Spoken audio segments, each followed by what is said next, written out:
Okay. Welcome to Life Changing Talks. Today, our topic is great qualities of a scientist who has given life to this world. This topic is going to be delivered by psychologist V.S. Rao. He is also the founder of Divine Angel Solutions. Over to V.S. Rao, sir. Thank you, Life Changing Talks channel, for your great opportunity. ఈరోజు నేను ఒక మంచి scientist గురించి ఆయన యొక్క great leadership qualities గురించి చెప్పాలనుకుంటున్నానండి. అదేంటంటే ఈ ప్రపంచానికి లైట్ ని ప్రసాదించినటువంటి వ్యక్తి ఒక గ్రేట్ సైంటిస్ట్ ఎవరో కాదు, Thomas Alva Edison. Thomas Alva Edison 1879లో లైట్ కనుగొని ప్రపంచానికి అందించారు.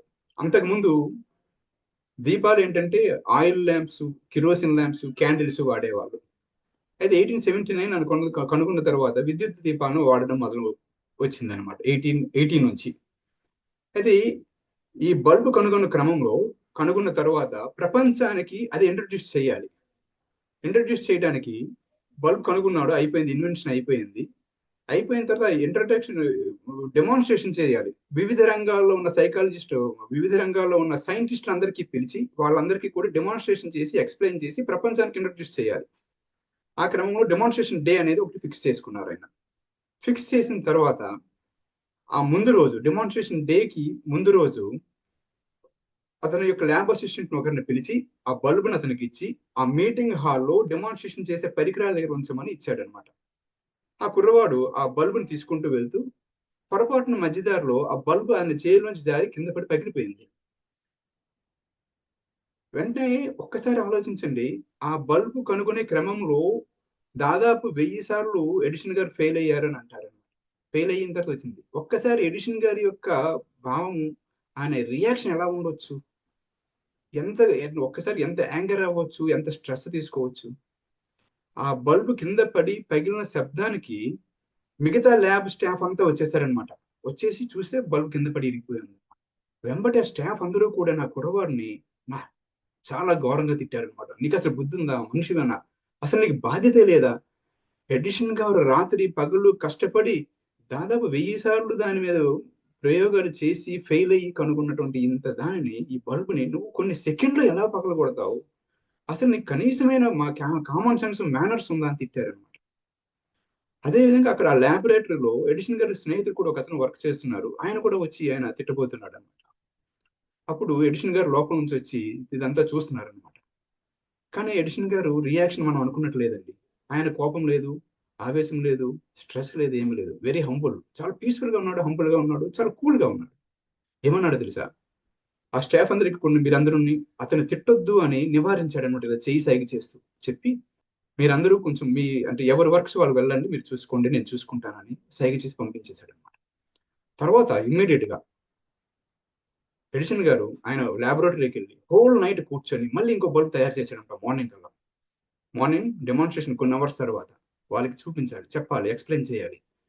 వెంటనే ఆ బల్బుని తయారు చేసి ముందు రోజు ఎవరైతే బల్బుని పగలగొట్టాడో ఆ కుర్రవాడు ఎక్కడున్నాడని వెతికాడు అనమాట మిగతా ల్యాబ్స్ లో. ఆ కుర్రవాడు వేరే ఒక ల్యాబ్ లో ఒక్కడే ఎలోన్ గా కూర్చొని ఒక కార్నర్ లో ఒక మూల కూర్చొని డిప్రెస్డ్ అయిపోయి బాధపడుతూ ఏడుస్తూ కూర్చున్నాడు అనమాట. ఎడిషన్ గారు అది చూసి ఆ కుర్రవాడి దగ్గరికి వెళ్ళి ఆయన భుజం మీద చేయి చరిచి లే అని చెప్పి ఆయన భుజం మీద చేయి వేసుకుంటూ ఈయన ల్యాబొరేటరీకి తీసుకొచ్చాడు అనమాట. తీసుకొచ్చి, ఇదిగో నిన్న నువ్వు బల్బు పగలగొట్టావు కదా, నేను దాని గురించి ఏమి అను, ఇప్పుడు నువ్వు ఈ బల్బు నేను మళ్ళీ నీకు ఇస్తున్నాను, నువ్వు తీసుకెళ్ళి అదే ల్యాబొరేటరీలో పెట్టు, అంటే డెమాన్స్ట్రేషన్ హాల్లో, మీటింగ్ హాల్లో డెమాన్స్ట్రేషన్ చేసే దగ్గర పెట్టమని చెప్పారు. ఆ కుర్రవాడు ఆశ్చర్యంగా చూస్తున్నాడు. ఏంటి సార్, నన్ను నేను తిట్టట్లేదు, మళ్ళీ నాకు ఇదే సేమ్ జాబ్ ఎలా అసైన్ చేస్తున్నాడు? ఈలోగా ఎడిషన్ గారు ఫ్రెండ్ వచ్చి చూశాడు. చూసి, ఎడిషన్ నీకు అసలు బుద్ధి ఉందా, నిన్న కుర్రవాడు ఆ బల్బుని పగలగొట్టాడు, మళ్ళీ అదే జాబ్ ఎలా అసైన్ చేస్తున్నావు, అసలు నువ్వేం చేస్తున్నావు నీకు అర్థం అవుతుందా అనేసి ఎడిషన్ తిట్టాడు అనమాట ఆయన friend. No one can expect అండి ఎడిషన్ గారు రియాక్షన్ ఏ విధంగా ఆయన చెప్పారన్నది. ఆయన ఒక మాట అన్నారు, చాలా అద్భుతమైన మాట. నిన్న ఎప్పుడైతే బల్బు కింద పడి పగిలిపోయిందో అదే క్షణంలో ఆ కుర్రవాడి హృదయం కూడా పగిలిపోయింది. పగిలిన బల్బును మనం తీసి పక్కన పడేస్తున్నాము, కొత్త బల్బు నేను తయారు చేయగలను. ఇలాంటివి హండ్రెడ్స్ ఆఫ్ బల్బ్స్ నేను చేయగలను. ఇలాంటివి హండ్రెడ్స్ ఆఫ్ బల్బ్స్ నేను తయారు చేయగలను. కానీ ఆయన పగిలిన హృదయాన్ని మళ్ళీ మార్చలేము. ఆయన పగిలిన హృదయానికి రెమెడీ చేయగలం తప్ప ఇంకేం చేయలేము. సో ఇప్పుడు నేను అదే చేస్తున్నాను అన్నాడు. మనం ఎవరమైనా అసలు ఊహించగలం ఇలాంటి అద్భుతమైన ఆలోచన ఆయనకు ఉంటుందని. అంటే ఇక్కడ ఆయన సందేశం ఇస్తుంది ఏంటంటే మనం నేర్చుకోవాల్సింది, ఆయన ఇంటెలిజెన్స్ కోషెంటే కాదు, ఎమోషనల్ కోషెంట్ కూడా ఎంత హై వాల్యూ ఇచ్చాడో, ఎంత ప్రయారిటీ ఇచ్చాడో చూడండి. అంటే ఎదుటివారి యొక్క భావోద్వేగాలను, ఎమోషన్స్ ను అర్థం చేసుకుని, వారి ఎమోషన్స్ కి ఎంత హై ప్రయారిటీ ఇచ్చి, అదే జాబ్ ని మళ్ళీ అసైన్ చేసి అది చూపిస్తున్నాడు. ఇప్పుడు ఆ కుర్రవాడు బల్బుని తీసుకువెళ్ళి ఆ డెమాన్స్ట్రేషన్ హాల్లో పెట్టి, జాగ్రత్తగా పెట్టి మళ్ళీ వచ్చాడు. వచ్చినప్పుడు ఆయన ముఖం కూడా బల్బులా చాలా కాంతివంతంగా వెలిగిపోతూ వచ్చిందనమాట. ఆయనలో ఉన్న డిప్రెషన్ అంతా పోయింది, ఆ బాధ అంతా పోయింది. వచ్చి ఎడిషన్ గా తెచ్చి, సార్ నేను అక్కడ జాగ్రత్తగా పెట్టేశానని ఎంతో ఆనందంతో చెప్పాడనమాట. అయితే ఆ రోజు డెమాన్స్ట్రేషన్ అయిపోయింది. ఇక్కడ మనం నేర్చుకోవాల్సింది ఏంటంటే, మనం ఎప్పుడైనా ఎవరైనా తప్పు చేస్తే సాధారణంగా మనం ఊహించుకోవచ్చు. మీరు ఎప్పుడైనా ఎవరినైనా మీ వాళ్ళు, మీ ఫ్రెండ్స్, మీ స్నేహితులు, మీ ఇంట్లో వాళ్ళు, లేదంటే ఆఫీస్లో కొలీగ్స్ ఎవరైనా తప్పు చేసినప్పుడు మీరు మళ్ళీ ఆ జాబ్ని ఎప్పుడైనా అసైన్ చేశారా అసలు? అంటే ఇక్కడ ఏంటంటే ఆపర్చునిటీ ఈవెన్ ఎట్ ఫాల్ట్, అంటే తప్పు చేసినా కూడా అవకాశం ఇవ్వండి అన్న సందేశాన్ని ఇస్తున్నాడు. తప్పు చేసినా కూడా అవకాశాన్ని ఇవ్వండి అంటున్నాడు. అంటే ఎదుటివారి ఎమోషన్స్ అర్థం చేసుకోండి. ఓకే, డెమాన్స్ట్రేషన్ అయ్యింది. ఆ నెక్స్ట్ డే న్యూస్ రిపోర్టర్స్ తో ప్రెస్ మీట్ ఉంది. ఆ ప్రెస్ మీట్ లో హరిషన్ గారు ప్రపంచానికి, ప్రజలందరికీ తెలిసే విధంగా చెప్పాలి కదా, చెప్తున్నారు అనమాట. ఆ బల్బు ఎట్లా ఉంది, ఆ బల్బు వెలాసిటీ ఏంటి, దాని తాలూకా పరిమాణం ఏంటి, అది ఏ విధంగా ఎలక్ట్రిసిటీతో పనిచేస్తుంది అని ఎక్స్ప్లెయిన్ చేస్తున్నారు. అయితే న్యూస్ రిపోర్టర్స్ అందరూ కూడా చాలా ఆనంద ఆశ్చర్యాలతో వింటూ రాసుకుంటున్నారు. ఎందుకు ఆనంద ఆశ్చర్యాలు అంటున్నానంటే, ప్రపంచానికి అంతవరకు oil lamps, kerosene lamps, candles తో ఉన్నదానికి ఆయన ఎలక్ట్రిసిటీతో బల్బ్ తీసుకొస్తున్నాడు. అది ఆశ్చర్యం. అంతేకాకుండా వీటికి చాలా కష్టపడాలి. ఈ ల్యాంప్స్ కి జస్ట్ స్విచ్ చేస్తే ఆన్ అవుతుంది అనమాట లైట్. సో అందుకోసం వాళ్ళంతా చాలా ఆనందంగా, ఆశ్చర్యంతో రాసుకుంటున్నారు అనమాట. అయితే వీళ్ళందరికీ విరుద్ధంగా ఒక న్యూస్ రిపోర్టరు లేచి ఒక విచిత్రమైన ఒక పాయింట్ అవుట్ చేస్తూ ఎడిషన్ గారికి ఒక ప్రశ్న అడిగాడు అనమాట. ఏమడిగాడంటే, సార్ మీరు ఒక ఎలక్ట్రిక్ బల్బుని కనుగొన్నారు, ప్రపంచానికి కాంతినిస్తున్నారు, చాలా బాగుంది, నేను కాదను. అయితే ఈ బల్బుని కనుగొనే క్రమంలో మీరు 1000 సార్లు ఫెయిల్ అయ్యారని నాకు తెలిసింది. అయితే మీ ఫెయిల్యూర్ గురించి ఏం చెప్పాలనుకుంటున్నారు చెప్పండి అని అడిగాడు. ఒక్కసారి ఆలోచించండి. ఒక గొప్ప వ్యక్తి ఒక మంచి పని, ఎవరైనా సరే గొప్ప పని చేసేటప్పుడు 10 మంది సపోర్ట్ చేస్తే ఎవరో ఒకరు పాయింట్ అవుట్ చేసేవాళ్ళు ఉంటుంటారు. అదే విధంగా ఈయన కూడా పాయింట్ అవుట్ చేస్తున్నాడు అనమాట. ఆయన ఫెయిల్యూర్ గురించి మాట్లాడుతున్నాడు. రాబోయే కాంతిని గురించి, వెలుతురు గురించి, ఆ ఫెసిలిటీస్ గురించి ఆలోచించట్లేదు. అప్పుడు ఎడిషన్ గారు ఏమన్నారు తెలుసా? ఇది కూడా మనం ఎవరూ ఊహించలేము. ఒక గొప్ప విషయం ఒక మాట అన్నారు. చూడు బాబు, it is not a failure. మళ్ళీ it is not a failure. The bulb was invented with 1000 steps అని అన్నాడు అనమాట. అంటే ఎంత బాగుందో చూడండి. ఒక ఫెయిల్యూర్ ని స్టెప్ గా కన్వర్ట్ చేసి చెప్తున్నాడు అనమాట. అంటే ఎవరైనా మనం పాయింట్ అవుట్ చేసేటప్పుడు మనం ఆ ఫెయిల్యూర్ కాదు, స్టెప్స్ అని చెప్పాలన్నమాట. అంతేకాకుండా ఆ ఫెయిల్యూర్ వచ్చిన ప్రతిసారి కూడా ఆయన ఫెయిల్యూర్ గా తీసుకోకుండా దాన్ని మళ్ళీ ఇంకొకటి కొత్తగా ఇన్నోవేషన్ చేయడం మొదలుపెట్టాడు. మళ్ళీ ప్రయత్నించి విత్ 1000 స్టెప్స్ అయిన తర్వాత బల్బుని కనుగొన్నాడు.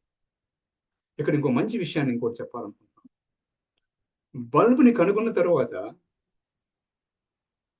కనుగొనక ముందు ఏమన్నారు, 1000 స్టెప్స్ తో బల్బ్ కనుగొన్నాను అన్నారు కదా, ఇన్వెంట్ చేశారు. ఆ 1000 స్టెప్స్ ఒక స్టెప్ గురించి నేను చెప్తాను. Which I was red in నేను సమ్వేర్ ఒక బుక్ లో చదివాను అనమాట. ఒక స్టెప్ గురించి చాలా బాగుంటుంది. అద్భుతమైన స్టెప్ ఏంటంటే, ఆయన బల్బుని తయారు చేశాడు.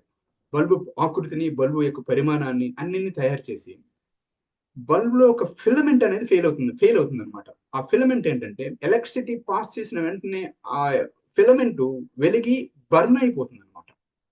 అప్పుడు ఆయన ఎన్నో రకాల ప్రయత్నిస్తూ ఉన్నాడు. ఆ ఫిలమెంట్ నిలిచి వెలుతురునివ్వాలి, కాంతినివ్వాలి. ఒకరోజు ప్రయత్నించి ఒక చైర్లో ఇలా వెనక్కి చేరబడి కూర్చొని ఆలోచిస్తూ ఉన్నాడు అనమాట. ఆలోచిస్తూ ఉంటే ఇలా తలని ఇలా కిందకి దించుకుంటూ చూసుకున్నాడు ఆయన మామూలుగా. ఏదో చూస్తుంటే ఆయన ఒక కోట్ వేసుకున్నాడు. ఆ కోట్ మీద ఇక్కడ బటన్ ఉంది. ఆ బటన్ నుంచి ఒక స్ట్రింగ్ బయటకు వచ్చింది అనమాట. ఇమ్మీడియట్ గా ఆయన మైండ్ ఒక స్పార్క్ లాంటి లైట్, ఒక ఆలోచన వచ్చి వెంటనే లేచి ఏం చేశాడంటే, ఆ కోటుకున్న బటన్ తీసేసాడు, ఇప్పేసి ఆ స్ట్రింగ్ బయటకు తీశాడు. అది మేబీ నైలాన్ స్ట్రింగ్ అయి ఉండొచ్చు. ఆ నైలాన్ స్ట్రింగ్ తీసుకెళ్ళి ఏం చేసింటే దానికి కూడా ఒక ఎలక్ట్రికల్ అప్లయన్సెస్ కోటింగ్ అప్లై చేశాడు. అప్లై చేసి ఆ నైలాన్ స్ట్రింగ్ ను కూడా ఒక ఫిలమెంట్ గా ఆయన ప్రయత్నించాడు అనమాట. అంటే ఆ నైలాన్ స్ట్రింగ్ కూడా ఒక సమ్ ఎలక్ట్రికల్ కోటింగ్ తో వెలిగి బర్న్ అయిపోయింది అనుకోండి. అయితే ఆయన ప్రయత్నాలలో కనీసము ఒక సూక్ష్మమైనటువంటి వస్తువు మీద కూడా ప్రయోగించాడు అన్నది మనం ఆలోచించాలి, తెలుసుకోవాలన్నమాట. అంటే మన ప్రయత్నాలలో ఒకసారి ఫెయిల్ అయితే ఓర్చుకుంటాం, 2 సార్లు ఓర్చుకుంటాం, 3 సార్లు ఓర్చుకుంటాం. కానీ 4th time 5th time fail అయితే మనం పూర్తిగా వదిలేస్తాం. కానీ ఇలాంటి ప్రయత్నాలు 1000 సార్లు చేసిన తర్వాత ఆయన బల్బుని తీసుకొచ్చారు. అంటే ఎంత గొప్ప ఆలోచన, ఎంత గొప్ప ఓర్పు, ఒక్కసారి ఆలోచించండి. అంటే ఫెయిల్ అయిన ప్రతిసారి మనం ప్రయత్నించాలి అనే సందేశాన్ని ఆయన ఎడిషన్ గారు ఇస్తున్నారు. చివరిగా ఒక్క విషయం చెప్తున్నానండి, చెప్పి క్లోజ్ చేస్తున్నాను. అయితే ఎడిషన్ గారు బల్బు కనుగొనాలనే ఆలోచన ఎలా వచ్చింది అంటే ఎలక్ట్రిసిటీతో బల్బు తీసుకురావాలన్న ఆలోచన ఎలా వచ్చిందో తెలుసా? అదొక మంచి స్టోరీ ఉంది. అది కూడా ఒకరోజు ఒక మ్యారేజ్ ఫంక్షన్ కి ఆయన అటెండ్ అయ్యారు, థామస్ ఆల్వా ఎడిషన్ గారు. అది అక్కడ ఊరేగింపు చేస్తుంటారు కదా, ఊరేగింపు జరుగుతూ ఉంటుంటే పెట్రోమాక్స్ లైట్స్ తో ఊరేగింపు చేస్తున్నారు, అందరూ పట్టుకొని ఉన్నారు. మేబీ మీకు పెట్రోమాక్స్ లైట్ అంటే మీకు తెలుసో తెలియదో నాకు తెలియదు. పెట్రోమాక్స్ లైట్ ఏంటంటే అది కూడా కిరోసిన్ తోనే ఉంటుంది, బట్ దానికి పంప్ చేయాలన్నమాట. మామూలుగా కిరోసిన్ ల్యాంప్స్ వేరు, పెట్రోమాక్స్ లైట్ వేరు. పెట్రోమాక్స్ లైట్ లో బ్రైట్ గా వస్తుంది లైట్, దాని కాంతి. దానిలో వచ్చే కాంతి బల్బు లాగా ఒక అప్రాక్సిమేట్ మన ఎల్ఈడి బల్బులు ఉంటాయి కదా, 3 వాట్స్ బల్బులు, ఆ పరిమాణంలో అది వస్తుంది. దాని నుంచి చాలా బ్రైట్ గా లైట్ వస్తుంది అనమాట, బయటికి వైట్ కలర్ లో బ్రైట్ గా వస్తుంది అనమాట పెట్రోమాక్స్ లైట్ నుంచి.